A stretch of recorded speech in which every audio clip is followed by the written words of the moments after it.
ഇത് last video base ചെയ്തിട്ടുള്ളൊരു simple objective question ആണ്. ഒന്ന് പോസ് ചെയ്ത് വായിച്ചു നോക്കുക, ഉത്തരം കണ്ടുപിടിക്കാൻ ശ്രമിക്കുക. പോസ് ചെയ്ത് വായിച്ചല്ലോ. ഇവിടെ വിയും ഡബ്ല്യൂയും രണ്ട് ഫൈനൈറ്റ് ഡയമെൻഷണൽ വെക്റ്റർ സ്പേസുകളാണ്. എന്നിട്ട് പറഞ്ഞത് വിന്ന് ഡബ്ല്യൂയിലേക്ക് ഒരു ബൈജക്റ്റീവ് ലീനിയർ ട്രാൻസ്മിഷൻ എക്സിസ്റ്റ് ചെയ്യുന്നുണ്ട്. ഒരു 1-to-1 and 1-to linear transmission exist ചെയ്യുന്നുണ്ട് ഇവിടുന്ന് അങ്ങോട്ടേക്ക് വിന്ന് ഡബ്ല്യൂയിലേക്ക്. എങ്കിൽ ഇതിൽ ഏതാണ് ട്രൂ എന്ന ചോദ്യം. ഫസ്റ്റ് വൺ ട്രൂ ആവോ? ഇവിടെ ഡയമെൻഷൻ ഓഫ് വിനേക്കാളും കൂടുതലാണ് ഡയമെൻഷൻ ഓഫ് ഡബ്ല്യു.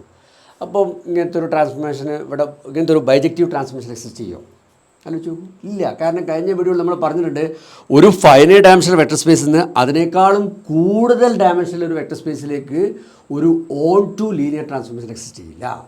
അപ്പോൾ പിന്നെ ഇവിടെ ഡയമെൻഷൻ കൂടിയ ഈ ടിക്ക് ഓൺ ടു ആകാൻ പറ്റുമോ? ഓൺ ടു ആകാൻ പറ്റില്ല, പിന്നെ ബൈജക്റ്റീവ് ആകാൻ പറ്റില്ലല്ലോ. So this option is false. Next one, ഇവിടെ ഡയമെൻഷൻ കുറഞ്ഞു. ഡയമെൻഷൻ കുറഞ്ഞാലോ? കഴിഞ്ഞ വീഡിയോ നമ്മൾ പറഞ്ഞാണ്, ഒരു ഫൈനൈറ്റ് ഡയമെൻഷണൽ വെക്റ്റർ സ്പേസിൽ നിന്ന് അതിനേക്കാളും കുറഞ്ഞ ഡയമെൻഷനിലെ സ്പേസിലേക്ക് ഒരു 1-to-1 ലീനിയർ ട്രാൻസ്ഫോർമേഷൻ എക്സിസ്റ്റ് ചെയ്യില്ല. സോ ഇവിടെ ഡയമെൻഷൻ കുറഞ്ഞാൽ ഈ ടിക്ക് 1-to-1 ആകാൻ പറ്റില്ല, അതുകൊണ്ട് തന്നെ ബൈജക്ഷനും ആകാൻ പറ്റില്ല. So this option is also false. Next, ഇവിടെ ഡയമെൻഷൻ ഈക്വൽ. അപ്പോൾ പിന്നെ ഡയമെൻഷൻ ഈക്വൽ ആയേ പറ്റുള്ളൂ. ഈക്വൽ ഡയമെൻഷനുള്ള സ്പേസുകൾ തമ്മിൽ അപ്പം എന്തുണ്ടാകാൻ പറ്റുള്ളൂ?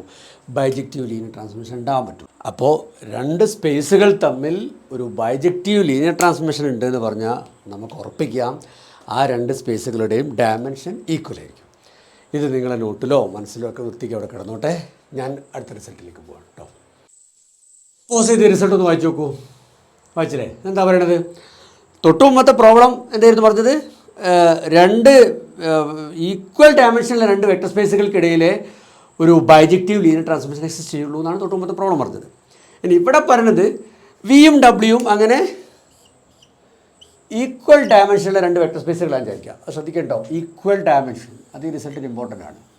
വിയും ഡബ്ല്യൂയും ഈക്വൽ ഡയമെൻഷനിലെ രണ്ട് വെക്റ്റർ സ്പേസുകളാണ് വിചാരിക്കുക. അങ്ങനെയെങ്കിൽ വിന്ന് ഡബ്ല്യൂയിലേക്ക് ഒരു 1-to-1 ലീനിയർ ട്രാൻസ്ഫോർമേഷൻ ടി ഉണ്ടെങ്കിൽ ദാറ്റ് ട്രാൻസ്ഫോർമേഷൻ ഓൺ ടു ആയിരിക്കും. ഇപ്പോൾ 1-to-1 ആണെങ്കിൽ ഓട്ടോമാറ്റിക്കലി അത് ഓൺ ടു ആയിരിക്കും. ഇനി അല്ല, ഇത് ഓൺ ടു ആണെങ്കിലോ ഓട്ടോമാറ്റിക്കലി അത് 1-to-1 ആയിരിക്കും. അപ്പം ഇത് ബൈജക്ഷൻ ആണെന്ന് പ്രൂവ് ചെയ്യണമെങ്കിൽ, ഈ ടി ബൈജക്ഷൻ ആണെന്ന് പ്രൂവ് ചെയ്യണമെങ്കിൽ ഇതിലേതോ ഒന്ന് പ്രൂവ് ചെയ്താൽ പോരെ. അതായത് 1-to-1 ആണ് പ്രൂവ് ചെയ്താൽ ഓട്ടോമാറ്റിക്കലി അത് 1-to ആയിരിക്കും, അല്ലെങ്കിൽ 1-to ആണ് പ്രൂവ് ചെയ്താൽ ഓട്ടോമാറ്റിക്കലി 1-to-1 ആവും. അപ്പോൾ അത് ഈക്വൽ ഡയമെൻഷനിലെ സ്പേസുകൾക്കിടയിലുള്ള ഒരു ട്രാൻസ്ഫോർമേഷൻ ബൈജക്ഷൻ ആണ് പ്രൂവ് ചെയ്യണമെങ്കിൽ ആ ട്രാൻസ്ഫോർമേഷൻ ഒന്നുകിൽ 1-to-1 ആണ് പ്രൂവ് ചെയ്യുക, അല്ലെങ്കിൽ 1-to ആണ് പ്രൂവ് ചെയ്യുക. അപ്പോൾ അത് എന്തായിരിക്കും? ബൈജക്ഷൻ. അപ്പോൾ ആക്ച്വലി ഇത്തരം സ്പേസുകൾക്കിടയിൽ ഈ മൂന്ന് കാര്യം ഒന്നാവുക. 1-to-1 ആവുക, 1-to ആവുക, ബൈജക്ഷൻ ആവുക, ഇതൊക്കെ ഇക്വലൻ്റ് ആവുക അല്ലേ. ഇതിലേതെങ്കിലും ഒന്ന് സംഭവിച്ചാൽ ബാക്കിയൊക്കെ ട്രൂ ആവും. സോ നമുക്കിത് പ്രൂവ് ചെയ്യാം അല്ലേ. റിസൾട്ട് നന്നായിട്ട് മനസ്സിലാക്കണം, നമുക്ക് പ്രൂവ് ചെയ്യാം. ഇവിടെ ടി 1-to-1 ആണെങ്കിൽ ഓൺ-to ആണെന്നുള്ള ഇവിടെ കാണിച്ചിട്ട് കോൺവേഴ്സ് ഇത് കഴിഞ്ഞിട്ട് പറയാം. അപ്പോൾ ടി ഓൺ-to എന്ന് പറയാൻ, അല്ലെങ്കിൽ ഒരു ഫംഗ്ഷൻ ഓൺ-to എന്ന് പറയാൻ നമ്മൾ എന്താ ചെയ്യുക? ആ ഫംഗ്ഷൻ്റെ റേഞ്ചും കോഡൊമൈനും തുല്യമെന്ന് പറഞ്ഞാൽ അത് ഓൺ-to ആയില്ലേ. അപ്പോൾ ആ പരിപാടി അവിടെ ചെയ്തത്. ഇവിടെ ടി 1-to-1 ആണെങ്കിൽ ടി ഓൺ-to എന്ന് പറയാൻ ഞാൻ പറഞ്ഞത് ടീൻ്റെ റേഞ്ചും അതിൻ്റെ കോഡൊമൈനും ഈക്വലാന്ന് പറയാൻ ചെയ്തത്. ഓക്കെ, അപ്പോൾ ഇവിടെ ആദ്യം ടി 1-to-1 ആയതുകൊണ്ട് നമുക്കറിയാം ടീൻ്റെ നൾ സ്പേസ് എന്ന് പറഞ്ഞാൽ 0 സ്പേസ് മാത്രമാണ്. നമ്മൾ നേരത്തെ മനസ്സിലാക്കിയാണ്. സോ അതൊക്കെ ഞാൻ ഈ ഡയമെൻഷൻ തീരത്തിൽ ഇവിടെ അപ്ലൈ ചെയ്ത് അവസാനിക്ക് dimension V equal dimension range T കിട്ടി. ഇനി അപ്പോൾ ഡയമെൻഷൻ റേഞ്ച് ടി പറഞ്ഞാൽ ഡയമെൻഷൻ വി ആണ്. ഇനി ഡയമെൻഷൻ വിയും ഡയമെൻഷൻ ഡബ്ല്യു ഒക്കെ എന്താണ്? ഈക്വൽ അല്ലേ. അപ്പോൾ ഇവിടെ നിങ്ങൾക്ക് എന്താ പറയുക? Dimension range T equal dimension W എന്ന് പറയാം. ഇനി റേഞ്ച് ടി എന്ന് പറഞ്ഞാൽ ഡബ്ല്യുവിൻ്റെ സബ്സ്പേസ് അല്ലേ. അപ്പം ആ സബ്സ്പേസിൻ്റെ ഡയമെൻഷനും ഡബ്ല്യുവിൻ്റെ ഡയമെൻഷനും ഈക്വലായി. ഇവിടെ ഒരു വെക്റ്റർ സ്പേസിൻ്റെ പ്രോപ്പർ സബ്സ്പേസിൻ്റെ ഡയമെൻഷൻ ആ വെക്റ്റർ സ്പേസിൻ്റെ ഡയമെൻഷനോട് തുല്യമാവോ? ഇല്ലല്ലോ. ഒക്കെ നമ്മൾ നേരത്തെ മനസ്സിലാക്കിയാണ്. അപ്പം ഇവിടെ ഈ സബ്സ്പേസിൻ്റെ ഡയമെൻഷൻ ഫുൾ സ്പേസിൻ്റെ ഡയമെൻഷനോട് തുല്യമാണെന്ന് പറഞ്ഞു കഴിഞ്ഞാൽ അതിൻ്റെ അർത്ഥം എന്താ? ഈ range T equal to W തന്നെയാണ്. ഡൗട്ട് എന്താ ചോദിച്ചാൽ മതി കേട്ടോ.